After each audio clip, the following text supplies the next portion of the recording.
Hi there. Thank you very much for playing The Beginner's Guide. My name is Davey Reedon. I wrote The Stanley Parable, and while that game tells a pretty absurd story, today I'm going to tell you about a series of events that happened between 2008 and 2011. We're going to look at the games made by a friend of mine named Coda. Now, these games mean a lot to me. I met Coda in early 2009 at a time when I was really struggling with some personal stuff, and his work pointed me in a very powerful direction. I found it to be a good reference point for the kinds of creative works that I wanted to make.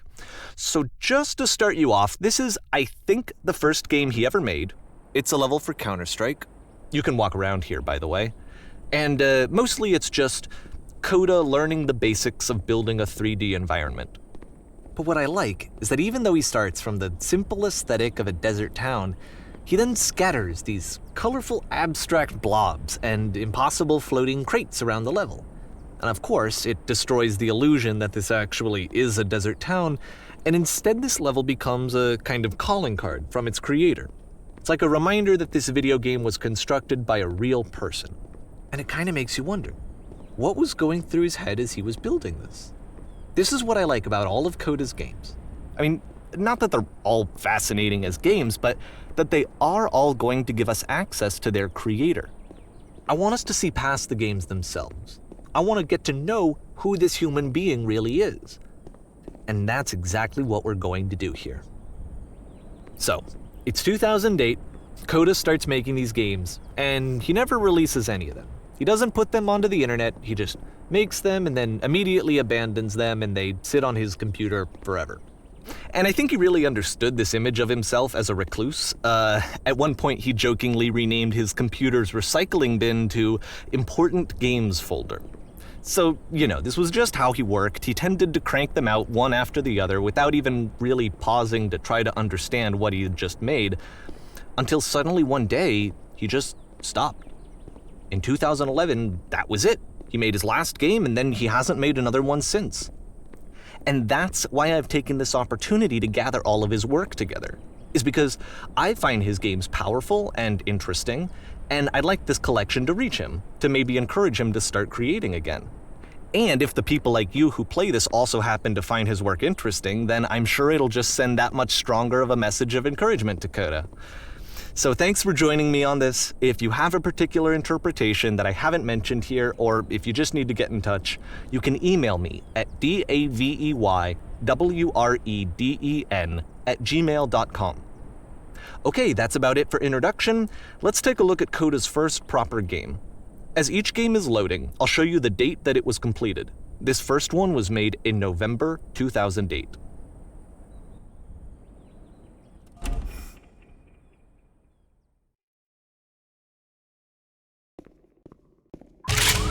Warning.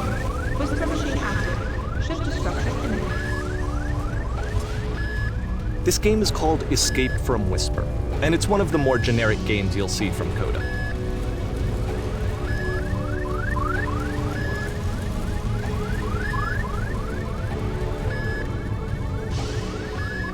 You can click to fire the gun.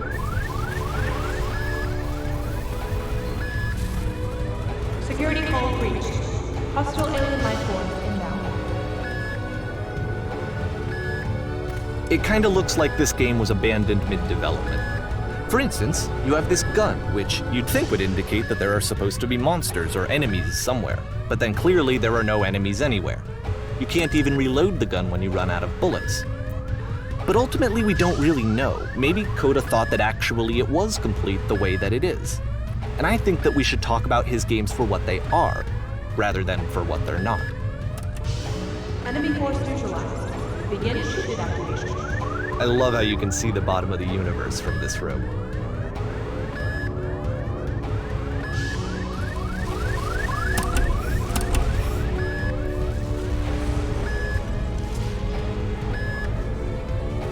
Apparently this space station has a labyrinth on it.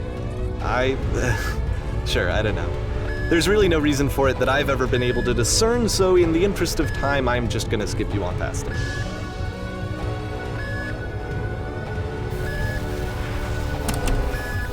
Okay, this is the part that's interesting. The game has this narrative about the whisper machine and how it has to be turned off, and then you get to the engine room. Hey, you there, in the engine room. You could save us all. That beam is powering the whisper machine. We could disrupt it by introducing a great enough heat signature. If your body could stop the beam. It's so much to ask, but for all of our lives, would you do it? Could you give yourself?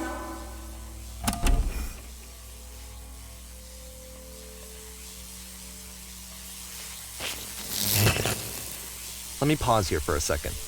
What you just experienced, stepping into the beam and then dying, is probably what Coda had initially intended when he was developing this level. But when he first compiles and plays it, something goes wrong. There's a bug somewhere, and this is what happens instead.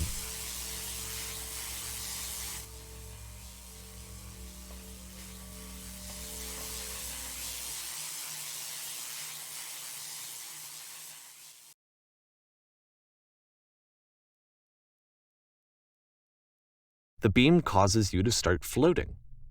And this is an important moment for him. Because yes, this is technically a glitch, but Coda identifies something human about it, like how small it makes you feel in the face of this larger chaotic system. Or this floating could be the afterlife, a peaceful place, juxtaposed against all of the hysteria that you've just had to traverse. I don't even know. I have no idea what he was thinking, but what's clear is that after making this, something lodges itself in his brain. He wants to do more of these really weird and experimental designs.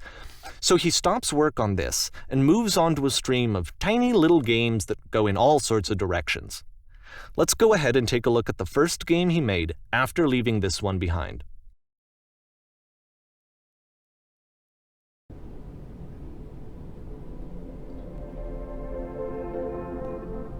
Yep, in this game you can only walk backwards.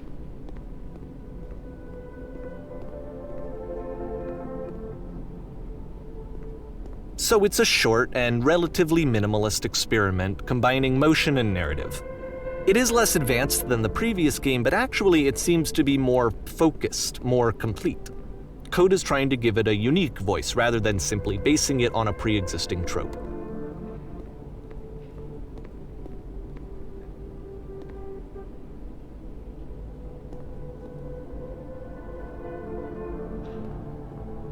It's a short little thought, it says what it wants to say, and then it ends.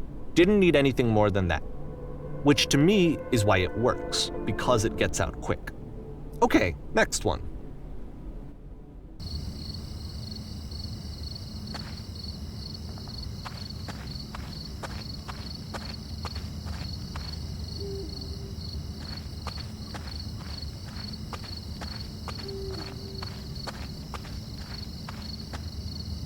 And that's it. Okay, the meaning of this game won't be clear just yet. Please be patient with me for a few more games, and I promise you'll see what makes it interesting.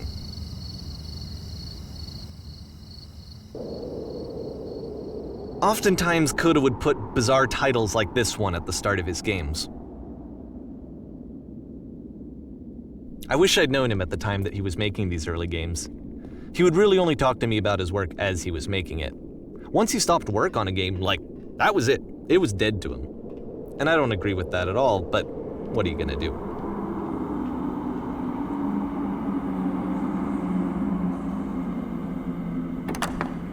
Once you've been slowed to an absolute crawl, the door at the top of the stairs opens. So why, if Coda's not showing these games to anyone, why bother opening the door at all? Well, to show you, I'm modifying the game here so that when you press enter, it'll bring you back up to full speed so you can enter the door for yourself.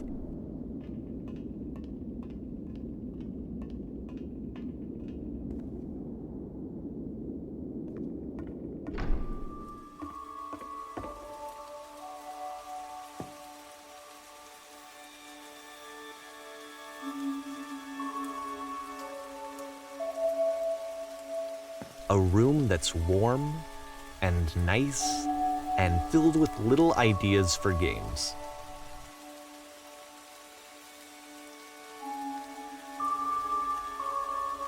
Coda would often tell me that he didn't mind if people thought of him as cold or distant.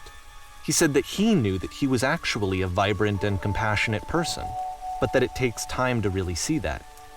It can be a very slow climb to get there.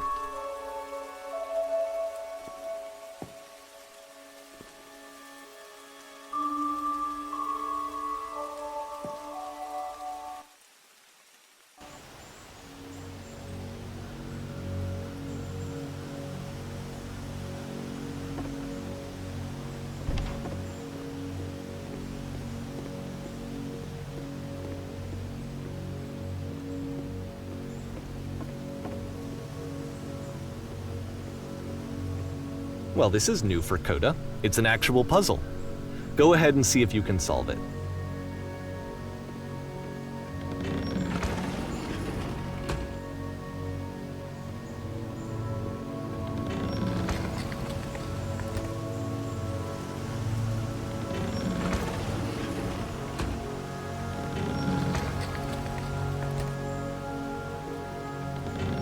Don't forget that solution, because we're going to see this puzzle again soon. We're going to see it a lot.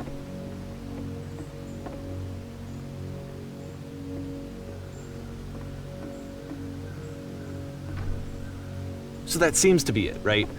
You walk down a corridor, you solve a puzzle, you get to the end. Simple enough. All right, now I'm going to modify the game again so that when you press enter, it'll remove all of the walls from this room.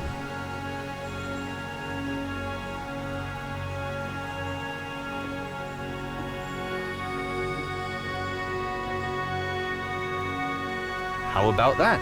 There was more to it than we had any way of knowing.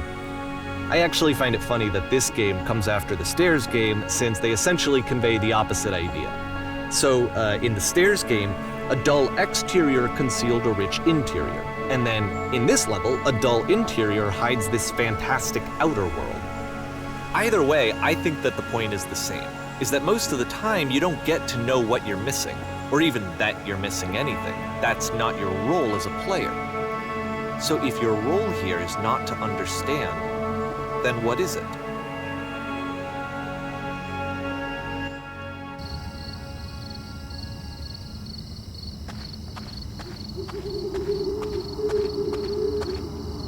Aha! So this, combined with the entering game from earlier, tells us that Coda believes his games are connected somehow.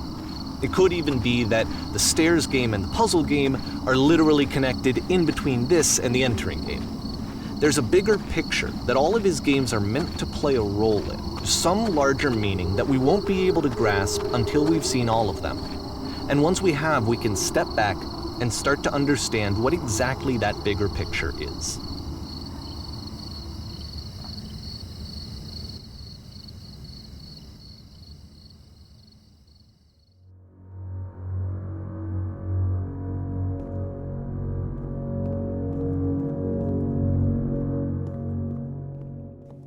Let's talk about video game development for a second. Every video game runs on what's called an engine, which determines what the game can and cannot do. So in other words, the engine is a set of tools for game development. To make all of these games, Coda is using an engine called Source. Like all engines, Source has certain things that it does well, and it has certain things that it does poorly. One of the things that it does very well is boxy linear corridors. That's why so many of Coda's games are set in these large, flat, empty rooms, is just because he's working with what the engine does well. The tools available to the creator shape what kinds of creative work they're going to end up making. You might consider paying attention to the architecture in Coda's games, to notice how they seem to stem from an engine that's very good at producing linear, boxy corridors.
funny enough, in Coda's original design, the doors stayed shut for a full hour before letting you go. If you don't mind, I think we're gonna skip that. This is something that he and I used to argue about a lot. You know, whether a game ought to actually be playable, whether it means anything if no one can get through it. And I would always defend that, you know, all this work goes into the game, why not make it playable and accessible? And so we just got into heated arguments over it, and there was one time that after one of these conversations, he went home, and a day or two later, he sent me a zip file entitled Playable Games that was full of hundreds of individual games, each of which was just an empty box that you walked around in and nothing else. Believe me, I played every single one of those just to find out if there was like a gag hidden somewhere. There wasn't.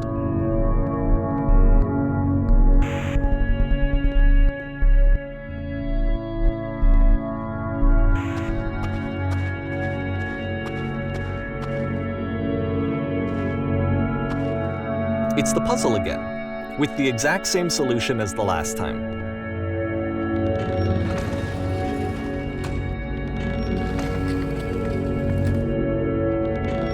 There's still no clear indication of what makes this puzzle so special that Coda is going to return to it over and over. But I promise I'll share with you my interpretation very shortly.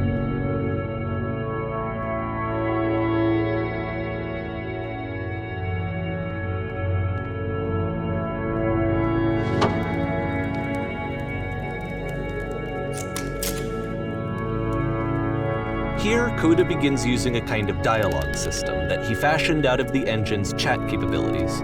Use the 1, 2, 3 buttons on your keyboard to respond.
And so we make one last descent down to the final floor of the level.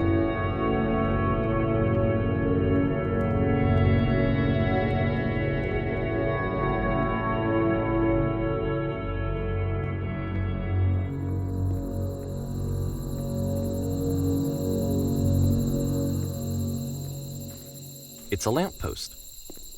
Okay, I can't tell you quite why, but for some reason Coda fixates on this lamppost. It's going to appear at the end of every single one of his games from here on out. I'll tell you what I think.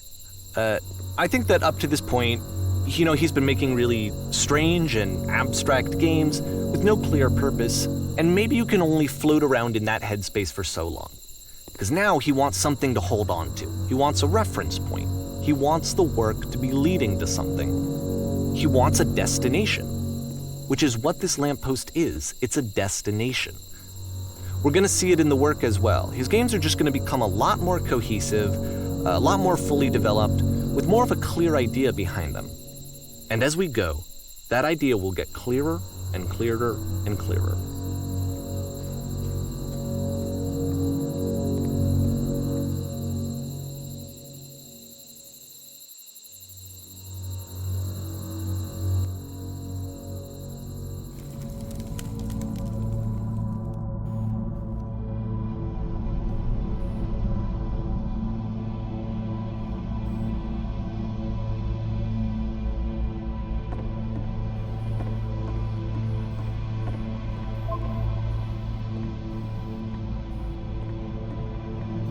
So first off, I'm sure you can deduce this, but this game is not connected to the internet. All of the notes that you're gonna see have been written by Coda. This was actually the first game of his that I ever played. This was shortly after I met him at a weekend game jam in Sacramento, where I grew up. I saw him working on this very level, and it was just so different from anything that anyone else was doing. So right away I was like, I have to be friends with this person. In retrospect, I think I was probably a bit too pushy, trying to get his attention. I was over-enthusiastic. But he was very gracious about it and very patient with me. And I cooled off eventually. Oh, feel free to skip over any of these notes if they're not doing anything for you. Nothing extra is going to happen if you read all of them. Either way, to me they convey a sense of loneliness. I see this person who's filled with thoughts and feelings and beliefs and has no way to express them except as scattered and unheard voices in a game that wasn't meant to be played.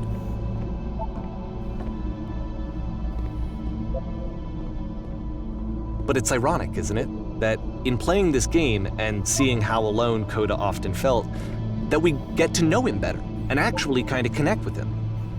And I have to be honest with you, this idea is really seductive to me. That I could just play someone's game and see the voices in their head and get to know them better and have to do less of the messy in-person socializing. I could just get to know you through your work. I think this is why I always liked Coda's games so much, is because it felt like they let me have that connection. I felt as though he was inviting me personally into his world.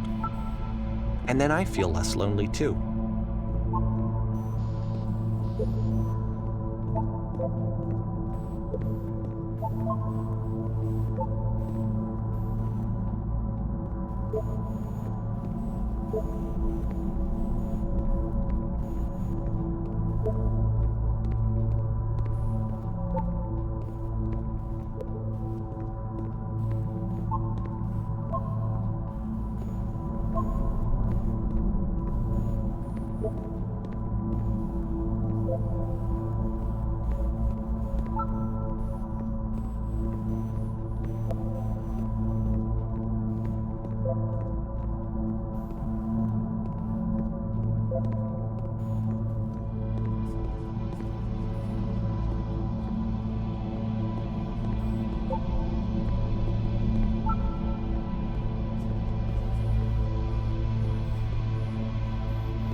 At the end of this level, we're going to see the puzzle again.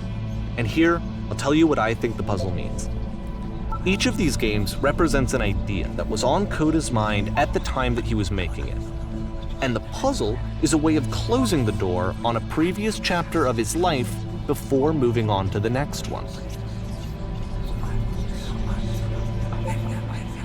In each of his games, after exploring a theme that, he might find difficult, Coda can then place this puzzle that he knows has a reliable solution, he understands exactly how it works, and so it gives him a simple mechanism for moving on.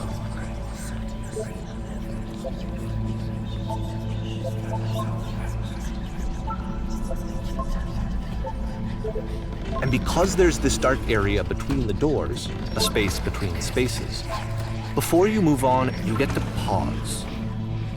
Just for a moment, a few seconds to reflect on and let go of the events that led you here. To step back and connect the pieces together. To grasp at that elusive bigger picture.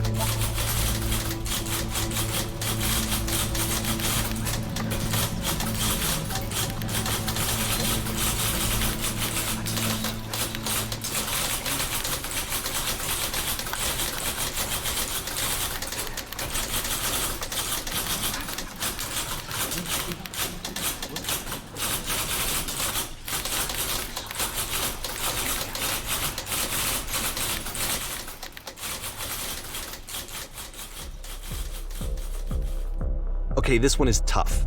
It's gonna kinda just spin its own wheels for a few minutes. Hang with it.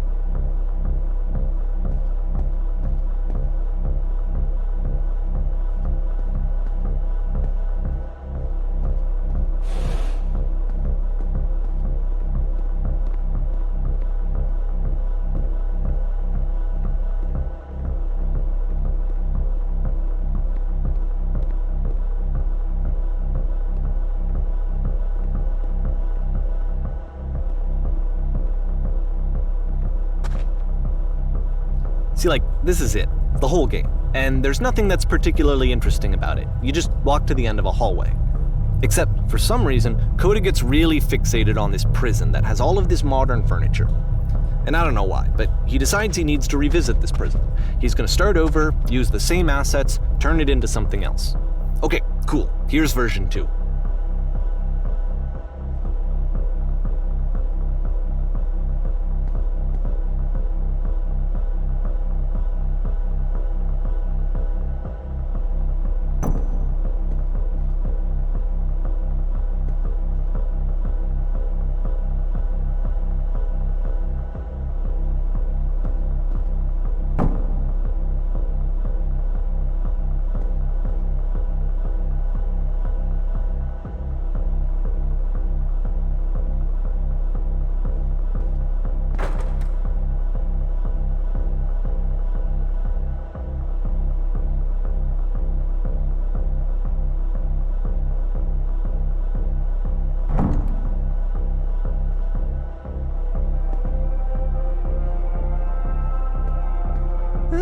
There's a bit more to this one, but still it's not really communicating anything. It's kind of just weird for weirdness' sake.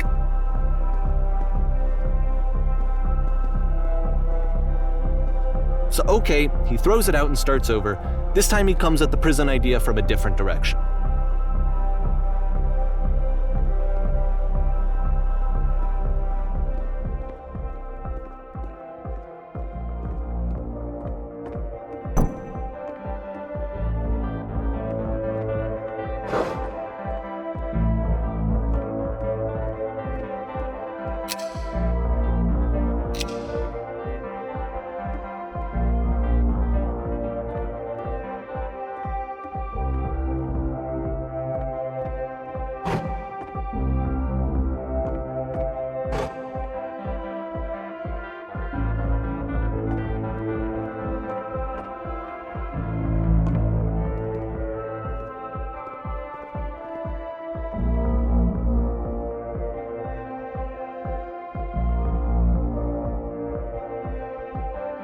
And of course, now the table is gone and you can't begin the chain of events to escape.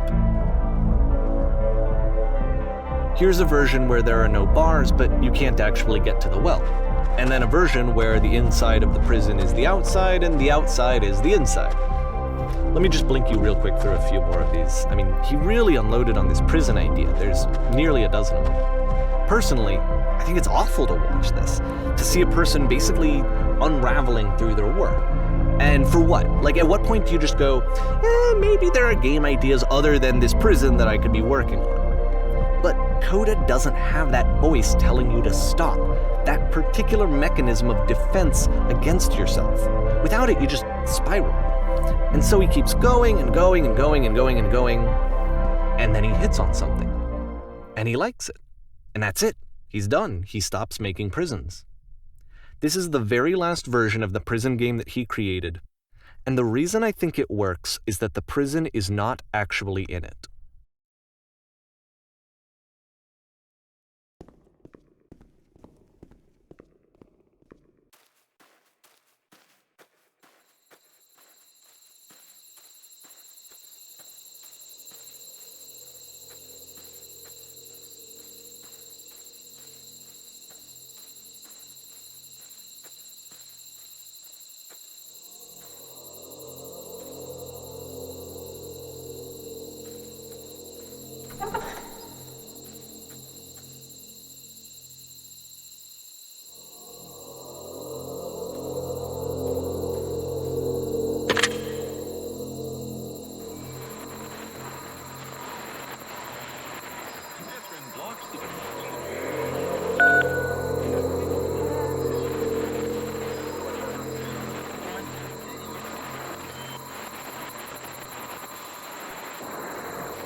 It's a conversation.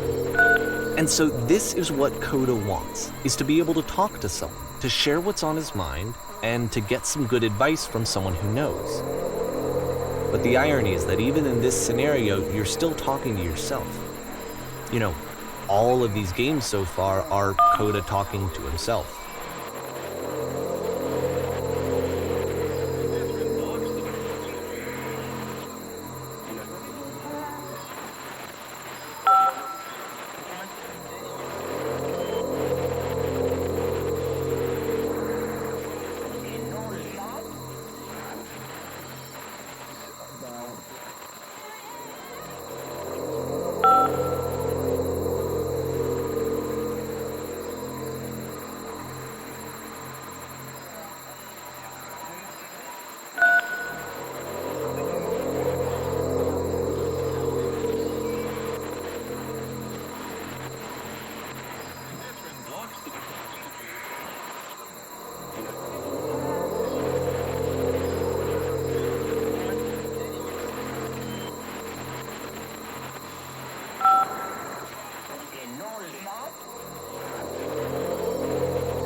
I can see why he considers this a fitting conclusion to the prison games.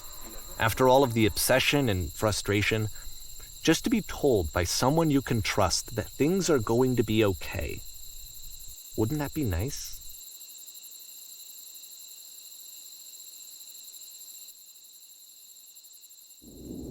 So what would it look like if Coda wanted to make a game about talking to someone other than himself?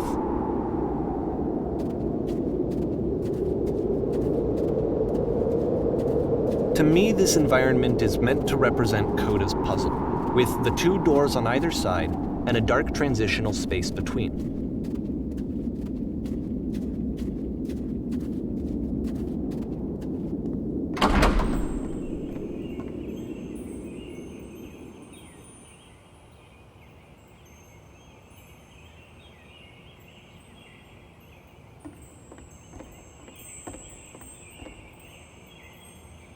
You'll notice that the quality of the art is a step up from previous games, including this new and improved chat system, which he started using from this point on. From here on out, he begins putting much more effort into the visual polish of his work, and this particular game took 2 months to create as a result.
After the intense set of prison games, This house cleaning level almost feels like cleansing.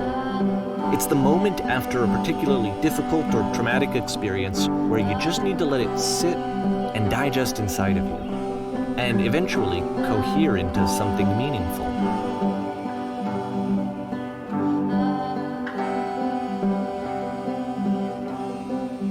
I know that Coda really liked this game. Of all of his work, actually, this was the only one that he called me up to ask me to come over and look at it. This was during a period of a few months where he was like grossly happy all the time, just walked around with a constant smile on his face.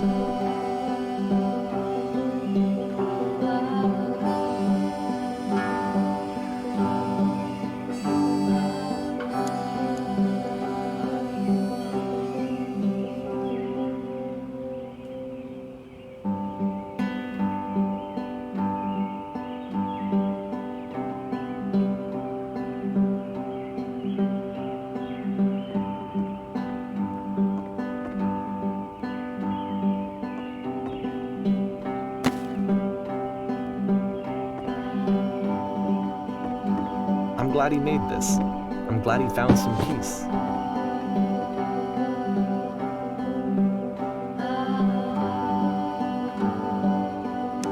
But, of course, it can't last. The music stops, your companion is gone, it's time to leave. The door at the top of the hill is now open as well. Again, you can't stay in the dark space for too long. You just can't. You have to keep moving. It's how you stay alive.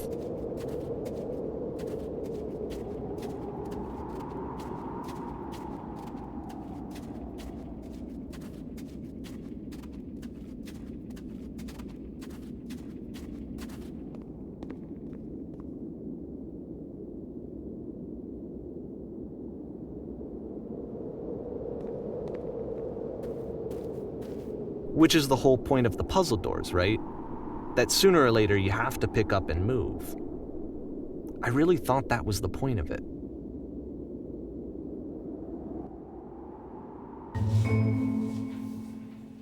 This one gets a bit goofy.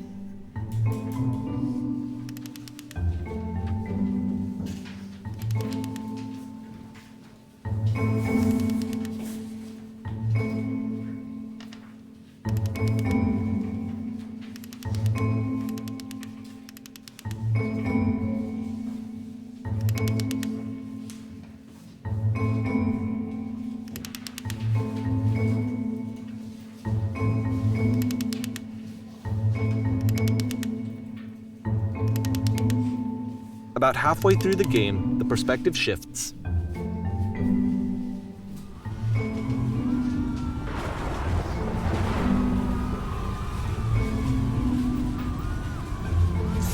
And you play as the teacher. And suddenly, you discover that your teacher is just as bigoted and afraid as you are. Oh, and also you can move around the classroom now.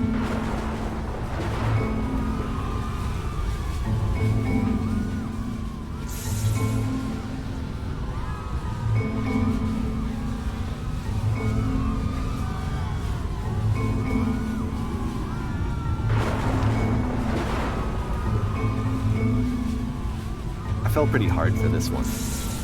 I feel like it's one of the most relatable experiences that you can have. To assume that some other person is perfect and totally fulfilled in every way, and completely miss all of the little flaws that make them painfully human.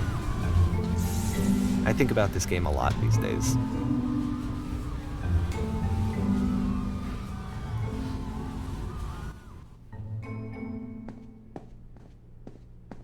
This one took a lot longer than all the others for Coda to make. It was 4 months between this and the last one. That's twice as long as it took him to make any other game before this, and it's not like it's particularly complex, so I remember I found that a little strange at the time.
The game ends with this eerie premonition of what's going to happen next in Koda's life. The solution to social anxiety, to fears of having to perform and having to chase success, the answer for Koda is to withdraw, to hide himself away. Which is what leads to scenarios like the stairs that slowed you down several games ago, where it just becomes harder and harder to access Koda's inner landscape because he keeps retreating. He just keeps backing away from possible connections to anyone other than himself. And to be honest, I didn't consider it very healthy when I first played this game. It looked to me like he was trying to justify the idea of just disconnecting himself from the world. And that wasn't what I wanted for him or for his games. Because I feel like a lot of his games are inviting me to connect with this person, to bring him closer. But what can you do? After this, Koda went off and took another 5 months to make a new game.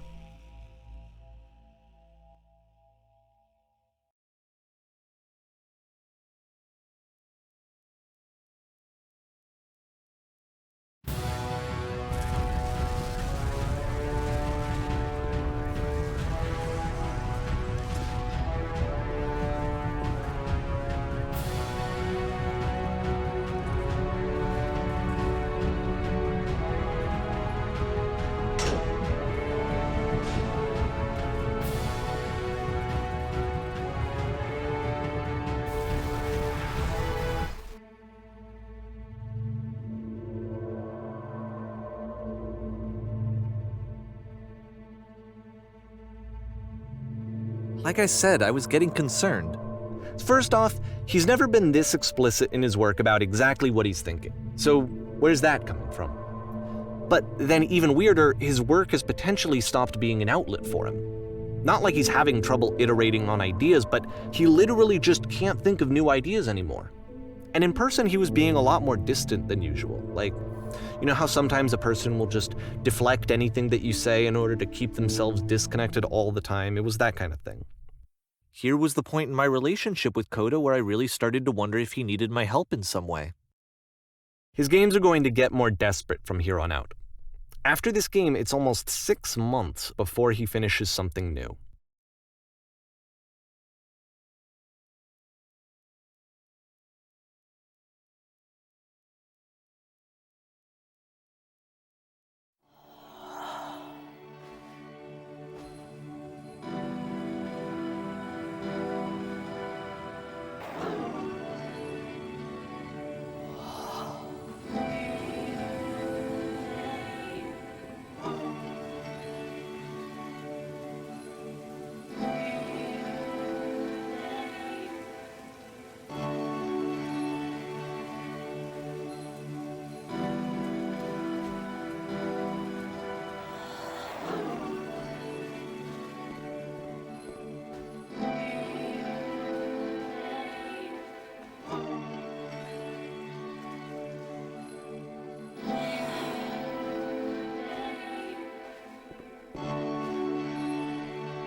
If the last game featured Koda talking explicitly about his creative frustrations, this one turns it up to 11.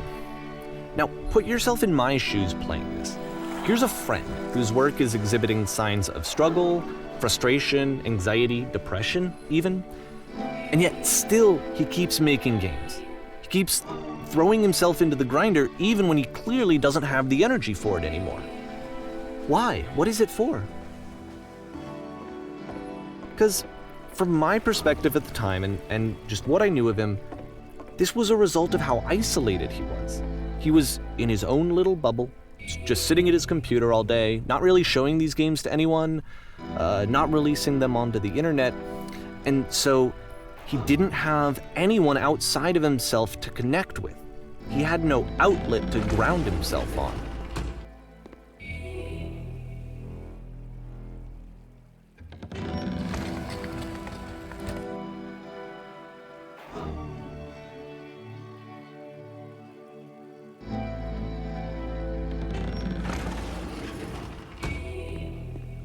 You can't talk yourself out of loneliness. It doesn't work that way. You can't be the one writing both the questions and the answers. Then there's no movement. Then there's no circulation. If all of your anxieties are being channeled into your work, then if the work ever fails, you have no backup and you're just going to crash.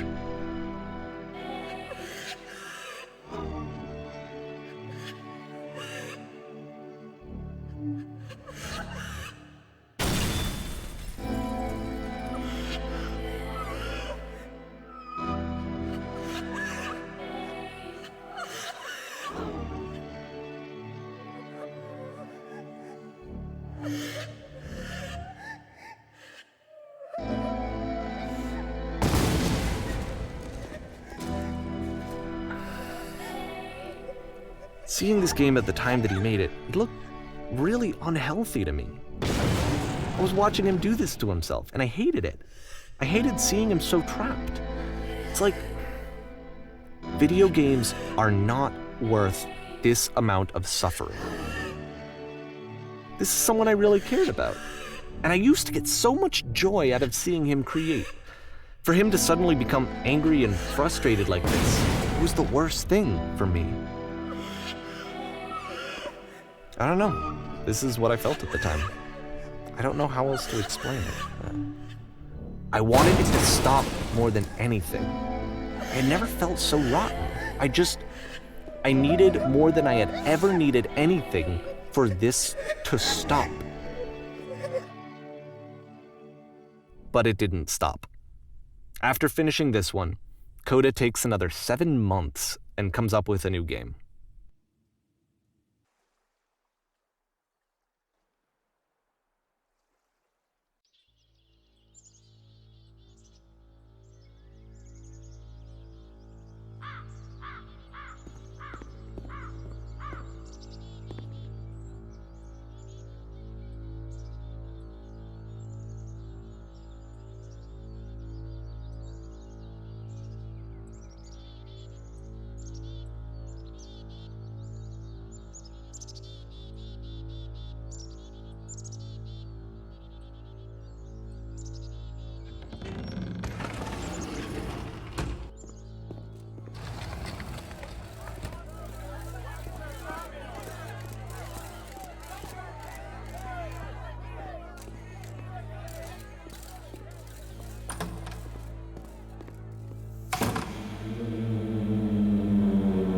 And of course, it's the machine.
So now the work is becoming self-destructive.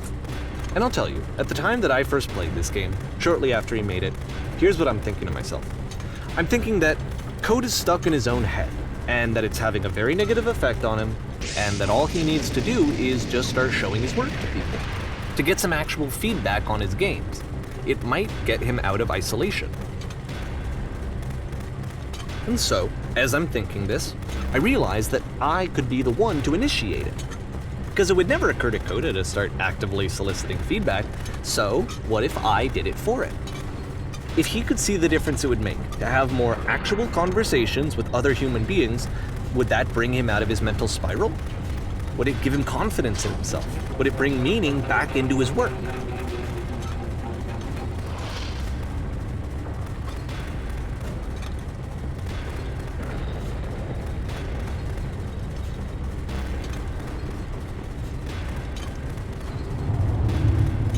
So I started showing Coda's work to people. I took this one, and the islands which you just played, the theater, the notes, the house cleaning game, and some of the prison escape games. I brought them to people that I knew and trusted. I asked their opinions. And the great part is that they really loved his games. You know, the point of it all was just to give him some external reference point, but they genuinely loved his work. There was nothing for him to be afraid of.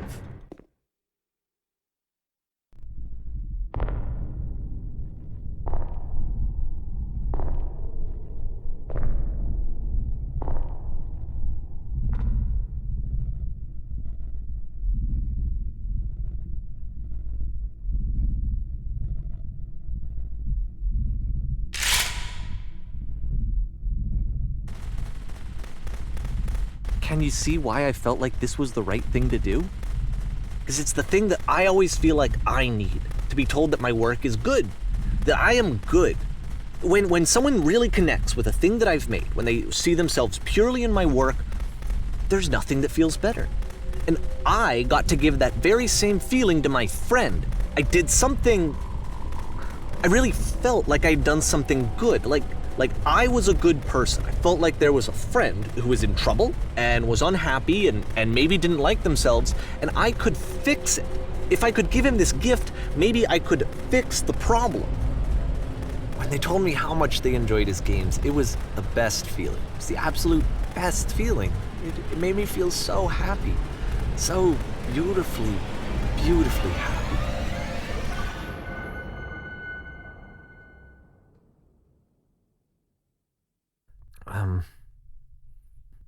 So anyway, Coda finishes this game, and then really he just kind of takes off for a while. So this is June of 2011, and I didn't hear anything from him for several weeks, I guess. And so out of nowhere, one day I get an email, and it's got a private link to a new game of Coda's. This one is called The Tower, and to my knowledge, it's the last game that Coda ever made. So let's take a look.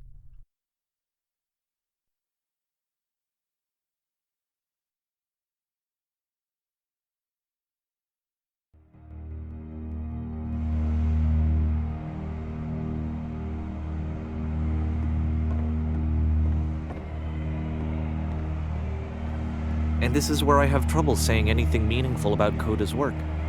Because more than anything else, the tower just feels distant. It feels like it's trying to distance itself from the world. It's a very cold game.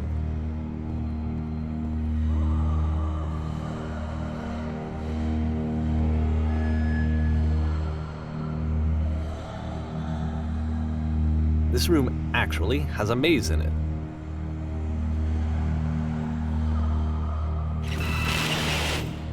Except that all the walls of the maze are invisible. And then every time you touch one of the walls, there's this awful flashing and noise, so the experience is really miserable. The game goes beyond not being meant to be played, it actually seems to despise the player for trying to play it at all. But I do want to show you the rest of the levels, so when you're ready to continue, press enter and I'll put a bridge over the maze.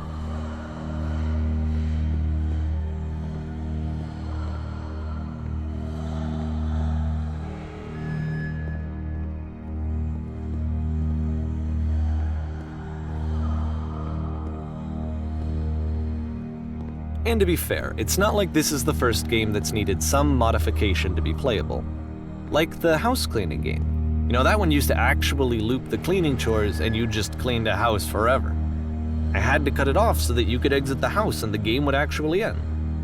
But that game had an idea that it was actually trying to communicate. What's the deeper idea behind the invisible maze? The only way past this challenge is to randomly guess the 6-digit code. Like the invisible maze, it's frustrating to me, because it's the opposite of everything else that Coda has made. It doesn't encourage thought or engagement. It doesn't ask anything of me, except a lot of my time. If I could have reached him during this time, then maybe I could have asked him, but I couldn't. I still don't really understand why this is here. I'll put the code on the ground for you here, though, so that we can move on.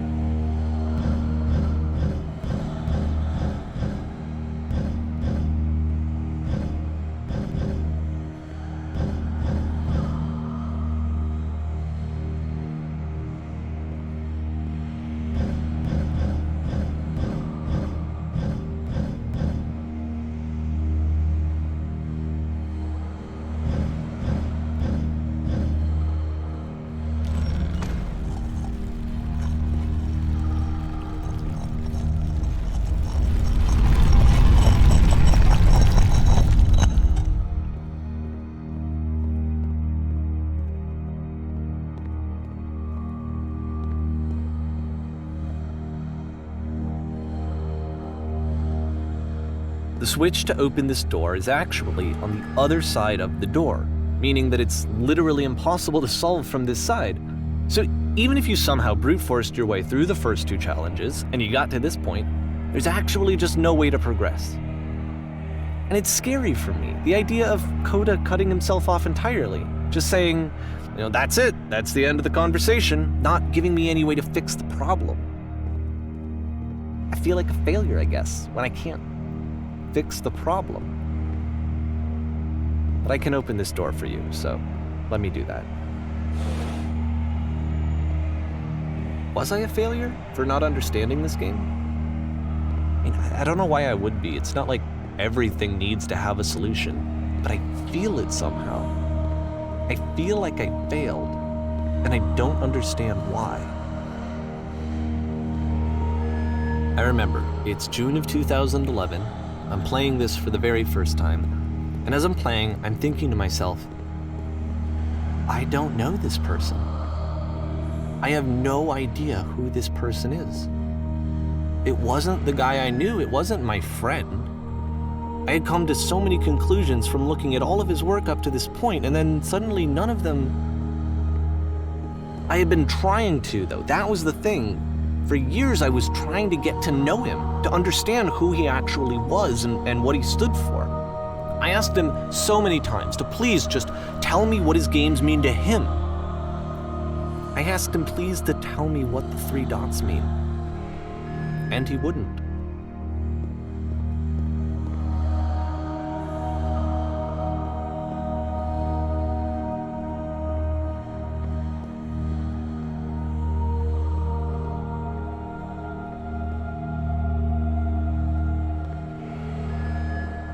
I just felt so strongly that if I could have connected with him, that if I could have somehow made his work my own, that I would finally be once and for all happy. It was that I needed to see myself in someone else. I needed to be someone other than me. But he stopped and left, and it felt somehow like I had failed.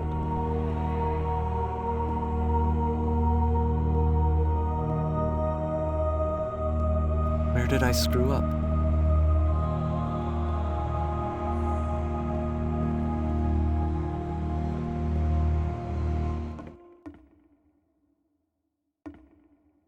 I'm the reason that you stopped making games, aren't I?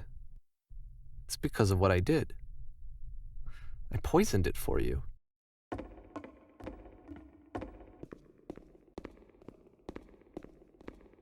I don't think I ever told you this, but when I took your work and I was showing it to people, it actually felt... it felt as though I were responsible for something important and valuable.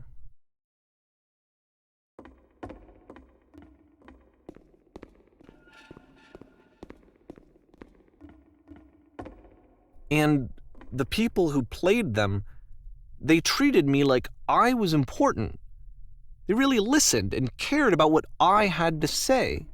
Even though I was showing your work, I felt good about myself. Finally, for a moment, while I had that, I liked myself.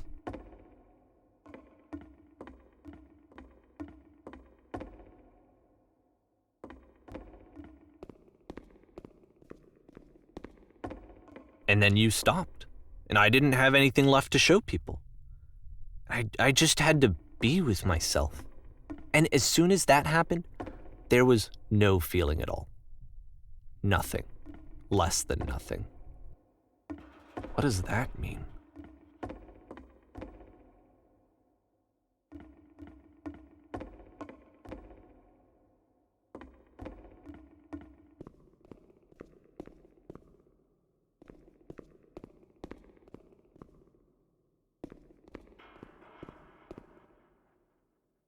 I'm afraid that I did something really stupid because I don't like myself.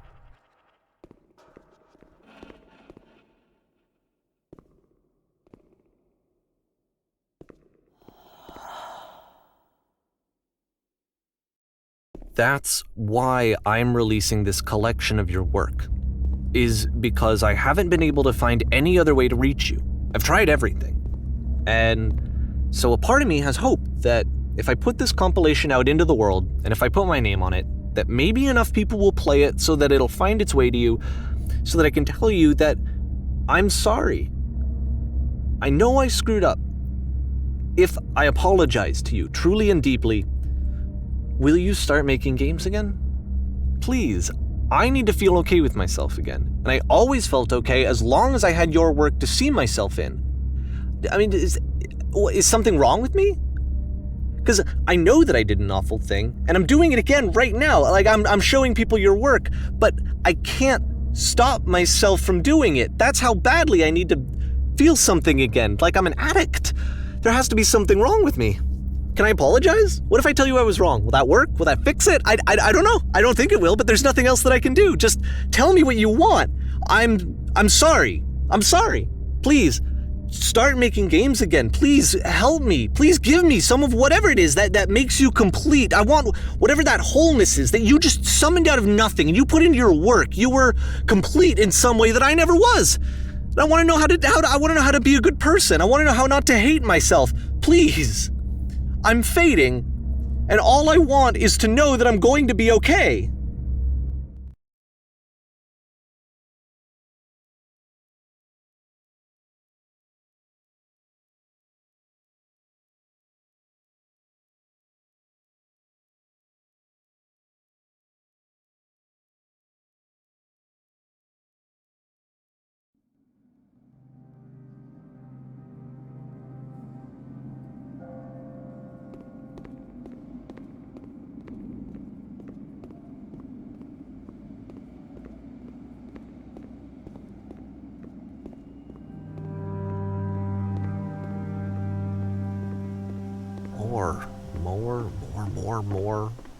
More love, more praise, more people telling me that I'm good. Always more. It's like a disease. Solution.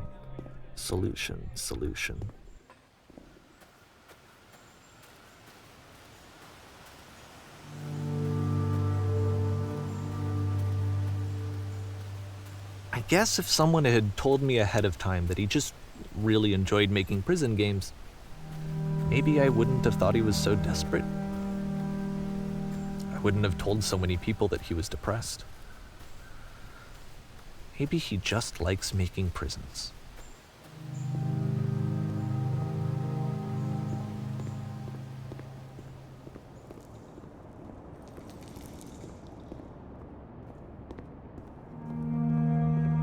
Even now, the disease is telling me to stop. Don't show people what a shitty person you are. They'll hate you.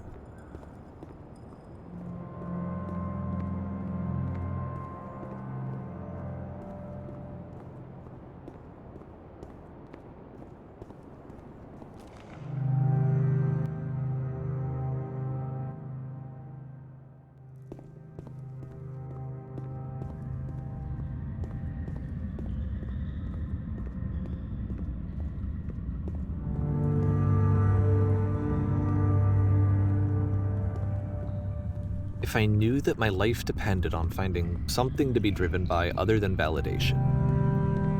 What would that even be? It's strange, but the thought of not being driven by external validation is unthinkable. Like, I actually cannot conceive of what that would be like.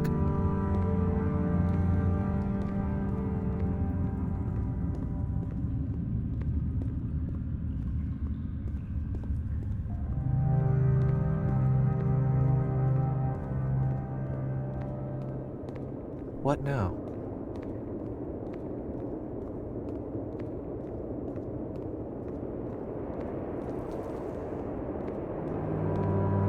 I think I need to go. And I'm sorry, because I know that I said that I would be here and I would walk you through this, but I'm starting to feel like I have a lot of work to do. I have a lot that I need to make up for. And so I'm just gonna... Okay.